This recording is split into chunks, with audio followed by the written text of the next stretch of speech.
The first road-going car to hit 200 miles per hour was the famed Ferrari F40 in 1987. Or was it? You see, this is where history gets it wrong, because 3 years earlier, in 1984, this rather strange-looking Pontiac Trans Am that you see here actually was not only able to break the 200 mile per hour barrier, but it was able to do it for just over 60 grand in 1984 money, which was a mere fifth of the cost of the Ferrari F40 that came a few years later. So what the hell is this car, and how was this space-age Firebird able to become the first production car to ever reach 200 miles per hour? To understand that, we need to dive into the state of mind that Pontiac's upper-level brass was in when they decided to greenlight this patently insane project. By the early 1980s, Pontiac was in need of some help.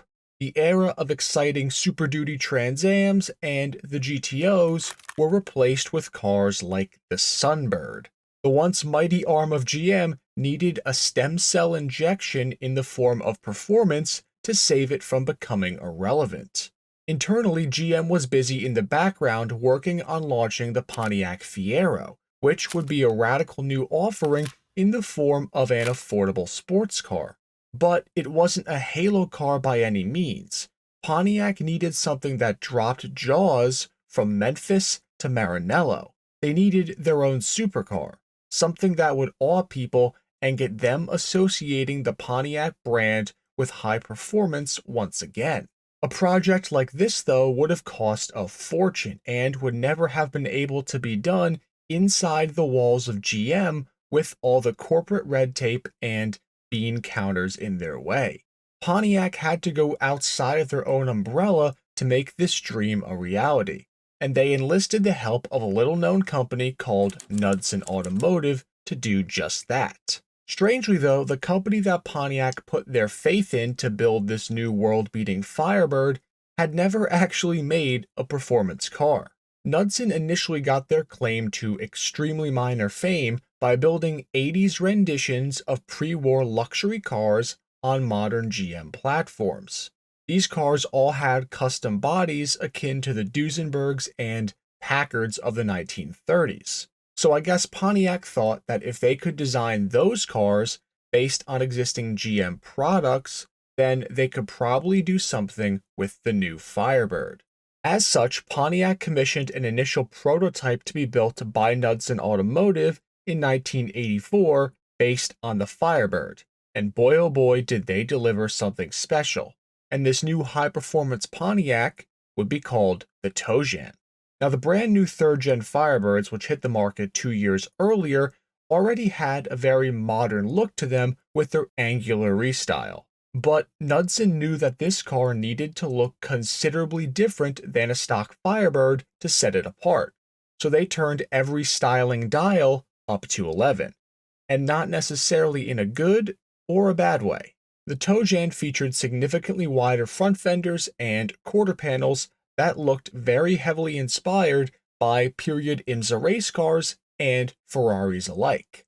The Firebird's pop-up headlights remained, but the front fascia of the Tojan was redesigned to a smoother, more Italian-looking design, while the rear of the car got a new tail section and a redesigned rear hatch. To fill out the wheel arches, ultra-wide dished gaudy wheels were fitted and wrapped with some giant tires as well. Overall, you could see the Firebird bones underneath, but the Tojan did look radically different from the outside. And speaking of radical, wait till you hear what was under the hood of this car. The L69 code 5-liter V8 under the hood of the fastest stock Firebirds in 1984 only made around 175 horsepower. Now, it doesn't take a math wizard to figure out that there was absolutely no way that engine was getting this car to 200 miles per hour. Knudsen knew that too, which is why they promptly pulled it from the car and threw it in the trash.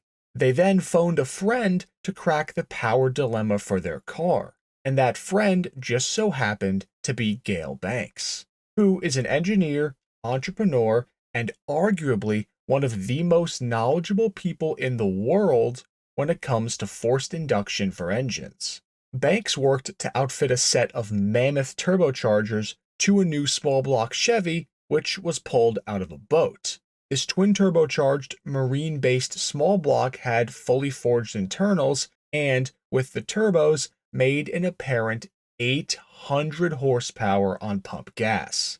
In 1984, which is ridiculous. That is over 4 times the amount of power that came in this chassis to start with. And given 80s GM build quality, I'd argue that that is almost more concerning from a safety perspective than it was exciting. Thankfully, though, the Tojan prototype did get an overhauled suspension setup to help wrangle the car through the corners with upgraded springs and better brakes. Still, though, this was 80s tech and 80s rubber that were the only things standing between you and the on-off switch of the massive turbos under the hood. The prototype car had a 4-speed automatic transmission with an unknown rear gear ratio, but it had to be quite long because this Tojan prototype did a verified 206 mile per hour top speed run, besting the Ferrari F40 that would come a few years later. Oh, and this wasn't done on a high-speed test track or even a runway. Allegedly, this 206 mile per hour fun run was done on a sufficiently straight road in the middle of rural Nebraska. Like, what even is this car?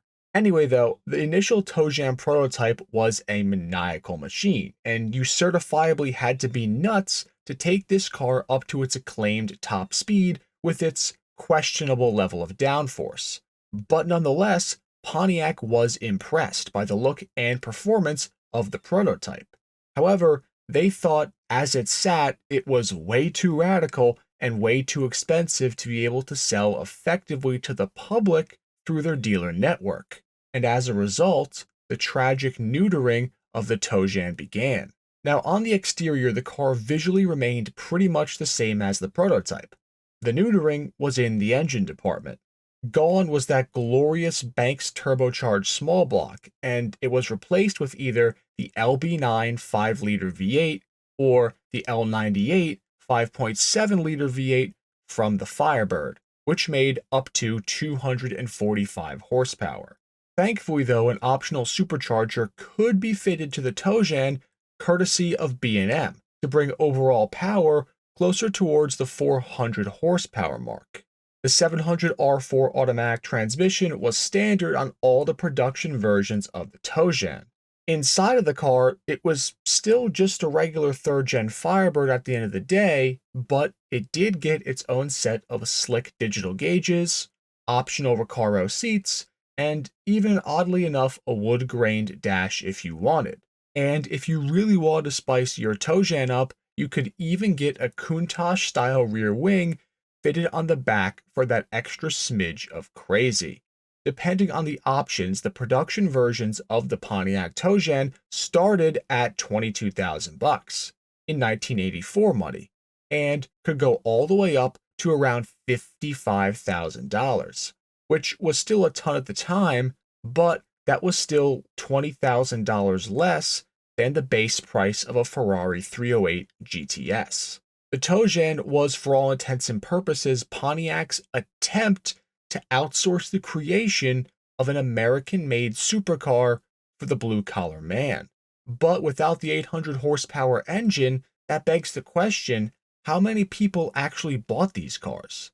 Well, estimates have it that there were around 150 Pontiac Tojans produced, which included a handful of convertibles and other special variants from 1985 to 1991. The Tojan is a super strange car that simply doesn't get any notoriety at all, which is why I'm making this video. Yes, obviously I agree that it's a shame we didn't get the full 800 horsepower version, but the fact that this car still even got made at all is pretty awesome. For the regular production version of the Tojans, they actually do come up for sale once in a blue moon, and they aren't all that expensive. Probably around 25 to 30 grand can get you one. So let me know in the comments down below, for 25 grand, would you take one of these super low production Tojans, or would you take a showroom quality WS6 3rd Gen Trans Am? Me personally, I would take one of these. But as always, thank you all for watching another video. Please make sure to like, share, and subscribe. It really helps me out. But otherwise, until next time, enthusiasts.